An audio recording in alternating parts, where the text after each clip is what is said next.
مامۆسایانی بەڕێز برایانی بەڕێز نەخۆشخانی بەڕێز ئەسەلامو عەلەیکوم وەڕەحمەتوڵڵاهی وبەڕەکاتوه. پێش هەموو شت خوای گەورە پاداشتی برانی بەڕێز داتەوە کە هەڵساون بەکردەوەی ئەم دەورە.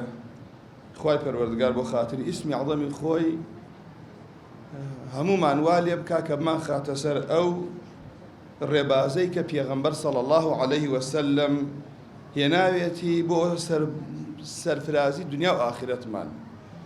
برا بەڕێزەکانم خوشکەکانم، ئەو بابەتەی کە پێکۆڕۆینە خزمەتی بریتێ لە گرنگی علمی شەرعی بۆ مسلمان.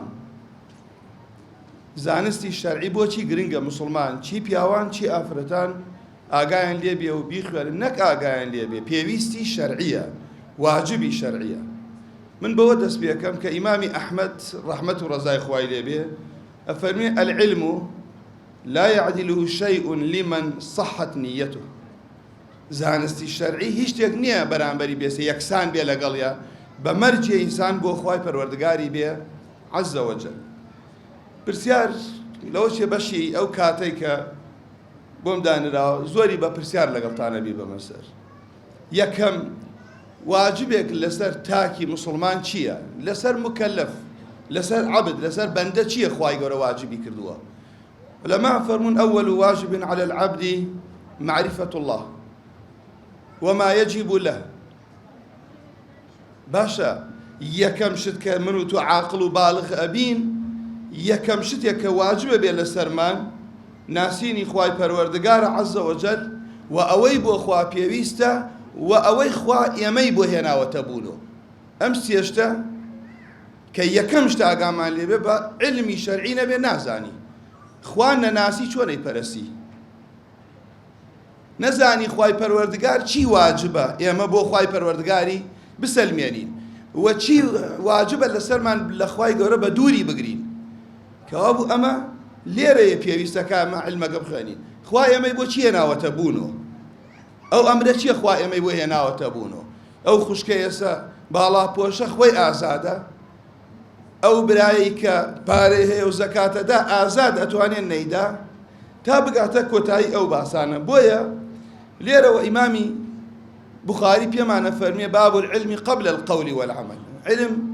علم ئەساسە، نەدبوو بۆت نییە قسە بکەی، نەدبوو بۆت نییە هەنگاوێک بنێی، بۆت نییە بڕیارێ بدەی. اینجا کە علمت نەبوو چۆن بانگی خەڵکیەکە لێ خەڵکینە بێن بۆ لای بەرنامەی خوای پەروەردگار بەختەوەری لەم بەرنامەیە بۆ دنیا و بە ئاخیرەت. خوای پەروەردگاریش عەزە وەجەل فەرمێ فاعلم أنه لا إله إلا الله. پرسیاریان کرد لە شێخ فوضێلتیان گرنگی علممان بۆ باسکە، لە وەڵامە فەرمی نابینن خوا داوای عەمەلمان لێ ئەکات بەڵام لە پاش علم. خوا داوای کردەوەمان لێەکە لە پاش ئەوەی کە علممان هەبێ. کەوا ئال لێرەیە تۆ واجبە لەسەرمان ئێمە ژیان لە خەوتنمان و هەستانمان، لە سیاسەتمان و لە کەسابەتمان، لە ماڵداری و خێزانمانە خوای پەروەردگار ڕێگای بۆ پیشاندای ئێمە چۆن بژوڵێنەوە. ئێکە نەیزانی بۆت نییە قسە بکەی. ئەمە لێرەوەیە کە ئینسانی مسلمانە بێ کاکە گیان ئەڵێ وەڵا گرنگی علم چییە؟ بابەتەکە بەخواهی ئەوە نییە بڵێم ئەو برابەڕێزەوتی نیو سەعات هی ئەوە نییە ڕۆژێک و دوو ڕۆژیش لە دەورە تەواو بێ. بەس من کۆمەڵی خاڵی گرنگ ئیشارەت پێیەکەم. کەوا بوو لێرە ئەم خاڵی کە من ئیشارەتمان پێکرد حتى لتفسيره وآياتك خواي پروردگار عز وجل فرمي وتلك الأمثال نضربها للناس وما يعقلها إلا العالمون. كوا فرميت باشا تينا قال إلا أولا نبي زانان فرمون دكتوري باش تي أقات لا داناي وزاناي خوا لا شيء بشرة. مهندس يكي زراعي باش تي أقال لحكمتي خواي پروردگار لكشتوكالا بێتە سەر زانایەکی ئاینی باشتر تێئەگا. ها برا خوشکەکانم کە تۆ خوشکێک شارەزا بوو لە دین زۆر بەسەر بەرزیوە دیفاع لە هەموو ئەبابەتێکی ئافرەتانەکە لە ئیسلامە. برایەکی سیاسی لە ئیسلام سیاسەتی شەرعی شارەزا بوو زۆر بە فەخرۆ نەک بە شەرمۆ زۆر بە فەخرۆ باسی ئیسلامەکەم ئیسلامە سیاسەت مەدار بگەڕێنەوە بۆ ئەم ئیسلامە میلەت بەختەوەرە بێ. ئافرەتێک لە ماڵەوە ئەزانێ مێردی لە خوا ترس چۆنە لەگەڵ خۆی و مناڵی و کەسوکاریە کەوا بوو شارەزابوونت لە شەرعەکە لەگەڵ جێبەجێکردنی واز لێ ئەکا جوان تێبگەی جوان بیگەیەنی جوان پیشانی خەڵکی بدەی. بۆیە بابەتەکە هەڵەگری کە پێغەمبەری خواشە فەرمی صلی الله عليه وسلم من عمل عملا ليس عليه أمرنا فهو رد. هەر هەنگاوێ ئەنن برا خوشکەکانم نابێ پرسیاتۆ پێشەوەی هەنگاوەکە بنێ بزانم ئەمری ڕەسوڵ الله چییە لەسەر ئەو بڕایەوە لەسەر ئەو قسەی تۆ من يرد الله به خيرا يفقهه في الدين کە تێگەشتنی تۆ لە دینت علمی شەرعی بۆ تۆ خوای گەورە ئیرادەی خێری بە تۆ هەیە. بۆیە ئەم بابەتە ئێمە کە ئاگامان لێبێ خوای ڕەب العالەمین عەزە وەجەل چۆن قەدەغەی کردووە، یعنی واجبە لەسەرمان هەنگاو نەنێن، بڕیار نەدەین، قسە نەکەین بزانن حکمی خوا و پێغەمبەر چییە، عەکسەکەشی حرامە لەسەرمان. خوای ڕەب العالەمین کە فەرمێ قل إنما حرم ربي الفواحش، کۆتایی ئاەتەکە فەرمێ وأن تقولوا على الله ما لا تعلمون. باسی خوای پەروەردگاریش حرامە قەول و فعل باسی خوا بکە علمت لەلا نەبێ، واجبە بە علمەوە بیکەی. ئێستا من پرسیارەکەم لە برا خوشکارە پێویستە ئیش بکەین یا نەیکەین؟ ئەو ئەمرە چییە خوا ئێمەی بۆ هێناوەتە بوون؟ ئەو ئەمرەوەتانی ئێمە وما خلقت الجن والإنس إلا ليعبدون. هذا التوحيد چییە؟ حەقی تەوحید چییە؟ تۆ تەسەورەکەن کەسێ خوای پەروەردگار باش بناسێ، بزانێ خوای پەروەردگار ڕێگای گرتووە هاوڵی بۆ بڕیار بدەیت. ئێستا پرسیار لە هەر یەک لەو خوشکانە بکەم، لە هەر یەک لەو برایانە پیاوێ لەسەر بازاڕە ئێستا خوێنەواری هیچ نەبێ بڵێ مامەگیان مزگەوتێک دروستکەی بۆ ڕیا خواوەری ئەگرێ ئەڵێ ناوەڵا کوڕم ئەی باشە بۆ مامۆستای ئاینی هەیە تێ ناگات لە شەریعەتە لەگەڵ ڕێز و حورمەتن بۆ هەموو باشەکانی لە شەریعەتە لە یاسایە خوای گەورە چۆن قەدەغەی کردووە هاوڵ لە عیبادەتە بۆی بڕیار بدەی، قەدەغەی کردووە لە شەرع و حەڵاڵ و حرامیشە خوا هاوڵ و شەریکیە بێ. ئەی بۆ ئەمیان بۆ بێ ئاگاین لێ. ئەمەیە ئیسلام یەک نیظامی کاملە، قوتابخانەیەکە، مەدرسەیەکە، نابێ بڕ هەندێکی باوەڕت پێ بێ بێ باوەڕبی بەرامبەر هەردووکی لای خوای گەورە عەزە وەجەل وەرناگیرێ. بۆیە لە تەفسیری ئەم ئاەتە ئیبن القەیم ئەفەرمێت حرم الله سبحانه القول عليه بغير علم في الفتيا والقضاء وجعله من أعظم المحرمات. بلكو لا قولترين حرام كان قال يرو الروم براب الرئيسة كانم أو ثاني كاتكم ليو يتوابو خشكا كانم يكي لوشتاني أبيتم مايي بهلاكداني أمته يكي لو خالاني ئەبێتە مایەی ئەوەی نەفسێکە حرامە بیکوژی بکوژرێت، پارەیە حرامە بخورێت. لە چییە؟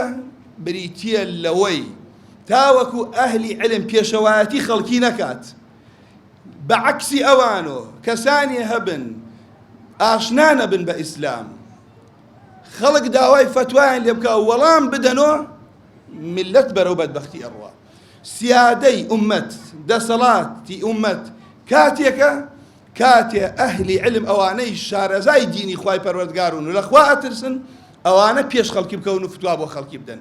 پێچەوانەکەی زۆر خەتەرە. چۆن پێغەمبەر صلی الله عليه وسلم فەرمووی بۆیە عولەما فەرموون مەسئەلەی جەهل و نەفامی لە شەرعی خوای گەورە بڵاو بێتەوە ئافەیەکە ئومەت لە ناوەدا. بەڵگە لەسەر ئەم قسە چییە؟ پیغمبری خواه صلی الله علیه وسلم افرمید إن الله لا يقبض العلم انتزاعا ينتزع من العباد. ما نايشيا خواي پروردگار لسنجي عبدكان علمك هل ناقريت وكو هندي العلماء فرميت محوي أو علمك محوا من الصدور أميا أي شي ليك ولكن يقبض العلم بقبض العلماء كابو تا ما مصايا قدسك ألف لامك لفافير بي علمێکی شەرعی شارەزابی پێش ئەوەی خوای گەورە بیباتۆ بگەرە پێ ئەو شتە فێر بە بۆ برایەک بۆ خوشکێ بە هەنەمانی عولەما بە مردنی عولەما خوای گەورە علم هەڵەگرێت. حتى إذا لم يبق عالما اتخذ الناس رؤوسا جهالا. سەمە ئیشارەتی پێکەم بۆچی ئەمە ئافەیە لێرە بەخوا لە میراتە فتوا ئەدەن لێی نازانن ماڵێکە حرامە کەسێ بیخوا ئەیدەنێ ماڵێکە واجبە بیدرێتێ لیان مەنع کردووە. کەسێکە خوا خوێنی حرام کردووە کە کابرا ئەلیفبای علم نازانێت بە کافری ئەزانێت ژنی لێ حرامەکە میراتی لێ حرامەکە بۆ جەهەنەمی ئەنێرێ سەبەبی ئەم کەم علمەیە. ئەمەیش ئومەتێکەدا خزمایەتی نامێنێ، برایەتی نامێنێ، وحدەتی مسلمانان نامێنێ. سەبەبی چی بوو؟ سەبەبی ئەوەی کە خەڵکێ دەست لە ئیشێکەدا خوا حرامی کردە و ئەم ئەهل نییە بووی. بۆیە پێغەمبەری خوا فەرمی صلی الله عليه وسلم حتى إذا لم يبق عالما اتخذ الناس رؤوسا جهالا فسئلوا. سنابين امرو تماشاكا لفيسبوكا شان خلقي واهينيا توابو باسي دز نوێژەکەی بە مەزبوطی نازانێ، ئاەتەکان بە هەڵە ئەخوێنێ. والله فتوای وا ئەدا ئیمامی عومەر بێت مەجلیسی حەل و عەقدی زەمەنی خۆی و ئەهلی بەدری بۆ کۆکاتەوە. اینجا پێغەمبەری خوا صلى الله عليه وسلم فەرمێ فسئلوا فأفتوا بغير علم فضلوا وأضلوا. بزانم چ ماڵی ئێستا وای لێ هاتووە لەسەرەوەی کەسانێک لە جای ئەوەی دەستی باوکی ماچکە، دەستی دایکی ماچکە، کورە ئەگەر کافریش بێ ئەبێ بە مەچاکە لەگەڵ یا بجوڵێتەوە، بەڵام ڕێز لە دایک و باوکی خۆشی ناگرێ لەبەر ئەوەی بە هەڵە لە دینەکە تێگەشتووە. بۆیە لێرە پێغەمبەری خوا صلى الله عليه وسلم فەرمی خذوا العلم، علم وەرگرن قبل أن يقبض أو يرفع، پێش ئەوەی خوا هەڵیگرێت. تیان ئەی پێغەمبەری خوا كيف يرفع؟ فەرمی ئەلا إن ذهاب العلم ذهاب حملته. سێجار فەرمووی بەنەمانی ئەزاناکان علم نامێنێ. تەنانە جارێکیان وتیان ئەی پێغەمبەری خوا علم چۆن نامێنێ وفينا كتاب الله. لە پێغەمبەری عزیز تووڕە بوو صلى الله عليه وسلم ئەی پێغەمبەری خوا ئەمە قورئان لە ناومانە، اینجا برەو خوشکەکانم ڕاستە هەومان قورئانە خوێنین بەس هەومان لێی تێگەین. بۆیە پێغەمبەر صلى الله عليه وسلم ئەمڕۆ زیندوو بێتەوە وەسیەتی و نەسیحەتی بۆ ئێمە چییە؟ فەرمی عليكم بسنتي وسنة الخلفاء الراشدين. ڕێگای من و چوار خەلیفەکە بگرن. ما أنا اليوم عليه وأصحابي. خوای پەروەردگارە فەرمیان بە ئیحسان شوێنی مهاجرین و ئەنسار بکەون. جا کەوا بوو بە تێگەشتنمان لە دەقەکان. بۆیە پێغەمبەر صلى الله عليه وسلم ئەفەرمێ تووڕە بوو فەرمووی ئەی باشە یەهود و نەسارا، یەهود و نەسارا تەورات و ئینجیلیان تیا نەبوو بۆ ڕزگاری نەکردن، بۆ کەوا پێویستە عالم دەستت بگرێ، زانا دەستت بگرێ بۆ ئەوەی لێی تێبگەی. ئەو کەسانەیش کە فتوا ئەدەن بەبێ علم، باس لە چی؟ گرنگی علمە، بەڵام من بە زەرورم زانی لێرەوە بڕۆمە ناوی. پێغەمبەری ئازیزە فەرمێ صلى الله عليه وسلم من أفتي بغير علم كان إثمه على من أفتاه. ئەو کەسەی فتوای بۆ ئەدرێ بەبێ علم تاوانی ئەم کەسە لەسەر ئەو کەسەیە کە فتواکەدا. کەوا بوو من ئەهلیەتم نییە بۆ ئەڕۆم دەست ئەکەمە فتوادان. ئیمامی مالک ئەفەرمێ لە ابن سعید أجسر الناس على الفتيا أقلهم علما. هەر کەستان بینی جەریء بوو فتوایدا بزاننەوە علمی نییە، خوای گەورە باش ناناسێ و لە خوای گەورە وەکو پێویست ناترسێ. ئیمامی مالک ئەفەرمێ پەلەکردن لە باسکردنی دین و فتوادان بەڵگەیە لەسەر نەفامی و دوو لە ڕوویە و ئەحمەقی ئەو کەسە. بۆیە هەر لە عهدی رسول الله صلى الله عليه وسلم جا ئەمەی کە من باسی یەکەم بۆ تەمای ئەوەی نییە سەدان مسلمان بەهۆی کەسانێک کە شایستە نین ئەوێ دەرس بخوێنن، شایستە نین لە دین نازانن، فتوە بوونەتە ساحێبی فتوە. چەنەها ئافرەت لە پیاو جیا کراوەتەوە، چەنەها ماڵ بە ناحەق خوراوە، چەنەها خوێن بە ناحەق ڕەشاوە. یعنی تو تەماشا کە جاری وایە بە بێعلمی کابرا ئیتیهامی کەسێک ئەکات بۆ تەمای تەلاقدانی دوو لە ڕووی ئەم خوشکانە ئەم برایانم. جاری وایە لە شەریعەتی ئیسلامی ئەوە ناموسی خەڵک پارێزراوە، سێ کەس ببینێ فاحیشە بکە ئەبێ حورمەتی پارێزی، ئەبێ ستریکەی. بەڵام با بزانی هەر لە عهدی رسول الله صلى الله عليه وسلم فتوا دراوە بۆ تەمای ئەوەی کەسێک بکوژێت. پێغەمبەری خوا صلى الله عليه وسلم سەبارەت بە کەسێ فتوایەکی دا، ئەویش ئەوە بوو یەکێک لە هاوڵان نەخۆشی هەبوو، پرسیاری کرد ئایا ئەتوانێت تەیەمم بکات؟ وتیان نەخێر. خۆی شت ئەو زامەی بووە سەبەبی مردنی. خەبەر گەشتە پێغەمبەر صلى الله عليه وسلم فەرمی قەتەلوه قەتەلەهم الله. کوشتیان خوای پەروەردگار بیان کوژێ. ئەلا سەئەلوا ئیذ لەم یعلەموا. کە نازانن بۆ پرسیار ناکەن. کێشەی ئێمە ئێستا لەوەیە نازانین وا ئەزانین. بۆیە گرنگی علمەکە کە باسی ئەکەین ئەمە سەبەبەکەیەتی کە تۆ خاڵی یەکەم ئەبێ بزانی خۆ چۆن دیداریەکەی، چۆن خوا ئەپەرەسی. هەر لە مناڵی و ئێمە وا پەروەردە کراوین ئەڵێن مەرجی وەرگرتنی ئیش چییە؟ دووشتە.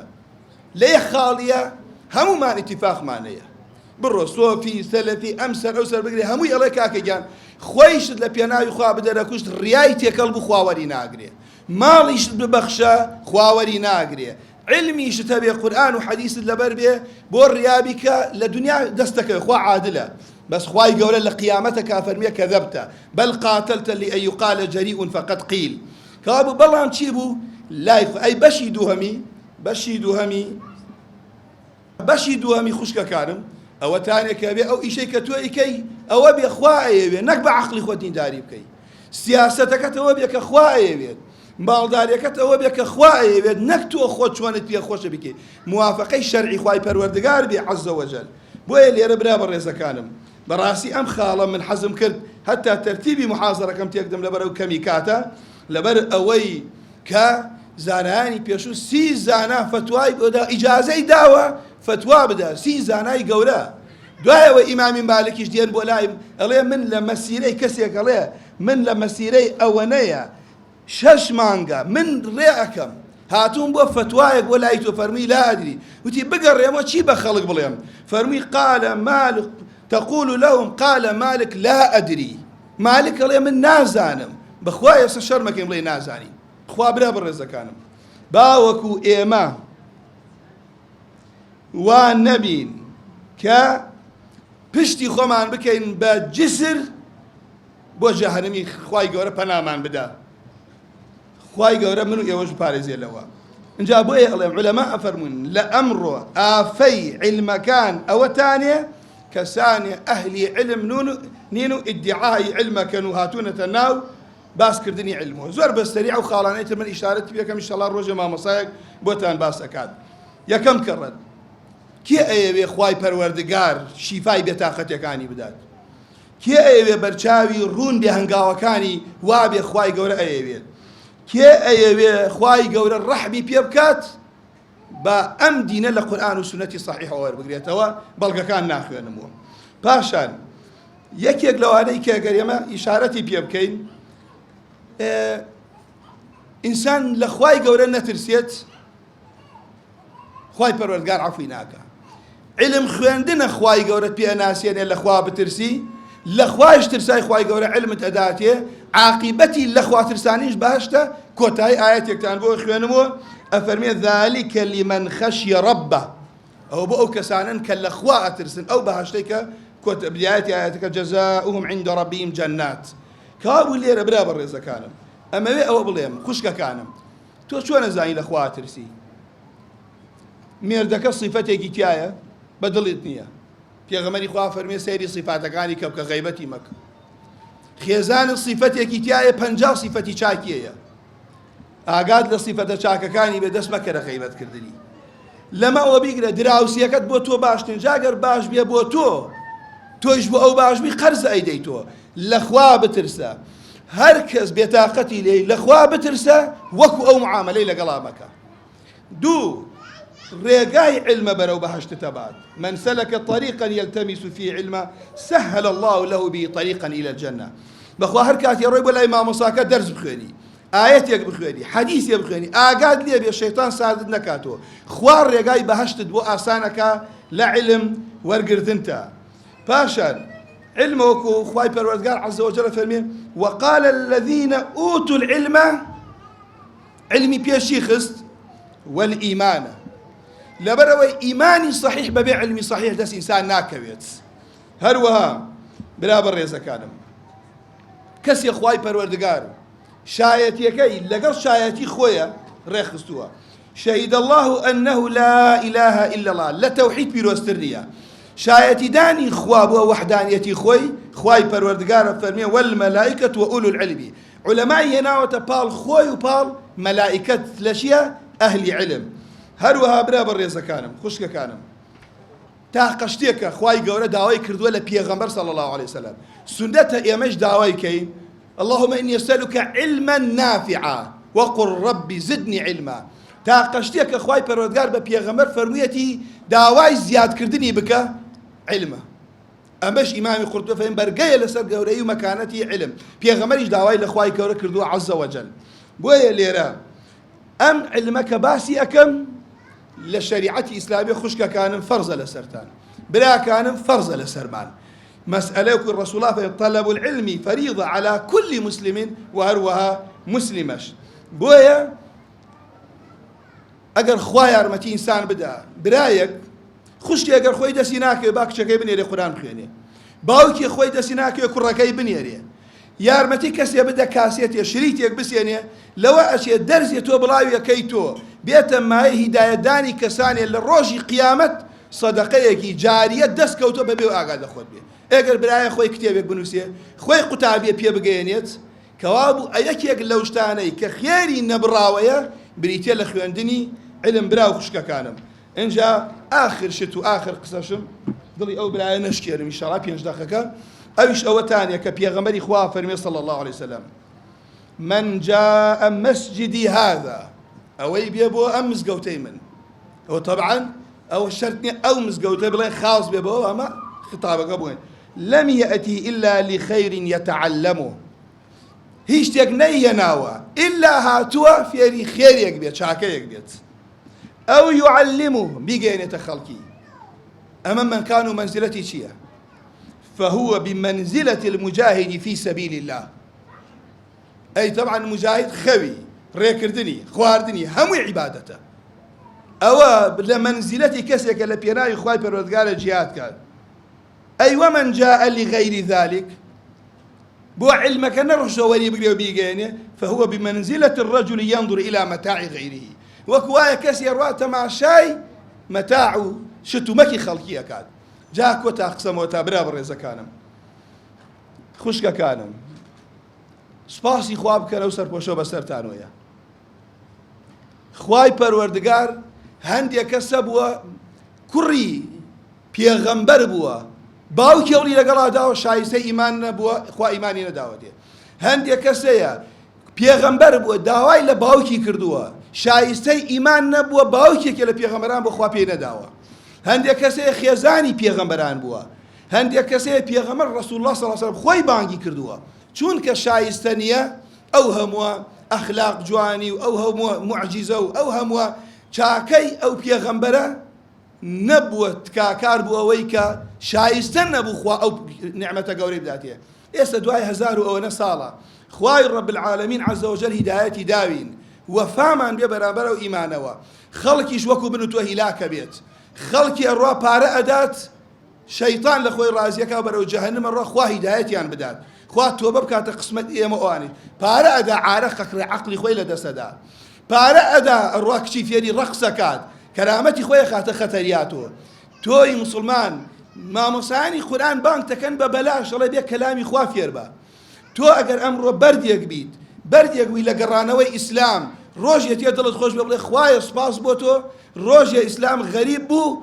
من سەرقا لەگەڵ دینی تۆیە بووم شەرمم نەکرد ئیسلام شتی تیا نییە ئێمە شەرمی لێ بکەین هەمووی سەربەرزیە هەمووی عزەتە هەمووی لە دنیا جوانمانەکە و عەکسەکەشی بەخوا ئینسان ناشرینەکە کافر و مسلمانیش خوا لەسەر ئەو فیترە دروستی کردووە هەمووی ئەم قسەی من کردم هەمووی ئەزانێ هەمووی بێباوەڕێک ئەزانێ دزی خراپە عارە خواردن خراپە بێناموسی خراپە جەردەی خراپە زوڵم خراپە درۆیی خراپە خیانەتی زەوجی خراپە هەموو مسلمانێک و هەمووی شێزانێ عەکسەکەی شتی چاکە جا خوای بگەورە بۆ خاتری سپی عەظەمی خۆی هیدایەت من و ئێوەش دات عاقبەتمان بەخێر بگەڕێ شەرمەزاری ڕۆژی لیقای خۆیمان نەکا خوا بۆ خاتری ئیسمی عەظەمی خۆی گۆڕی کاکەرێمیش بگەڕێ بە باخێ لە باخەکانی بەهەشت بیکاتە شەفیع و تکاکاریش بۆ باوک و کەسوکاری خواي پروردگارش أولادي صالح قال أولادي هم لامان اللهم آمين أقول قولي هذا واستغفر الله لي ولكم سبحانك اللهم وبحمدك أشهد أن لا إله إلا أنت أستغفرك وأتوب إليك